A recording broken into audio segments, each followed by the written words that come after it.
নবীর একজন আশিক খেজুরের গাছের মধ্যে পানি দেয়।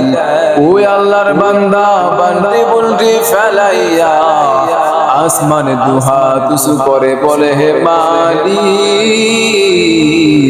আমি একজন নবীর বড় আশিক, এই দুইটা চোখ হিসাব করে গেছি নবীকে দেখবো রে আল্লাহ, আর দেখা হলো না, তুমি আমাকে অন্ধ করে দাও আল্লাহ।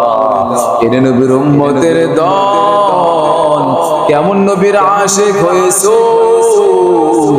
নবীর জন্য 2 রাকাত করে নামাজ পড়তে পারলাম না, প্রতিদিন 100 বার দুরূদ শরীফ পড়তে পারলাম না, শুধু শুধু বান্দা জিলাপি খাওয়া নিয়া বান্দা মারামারি করো।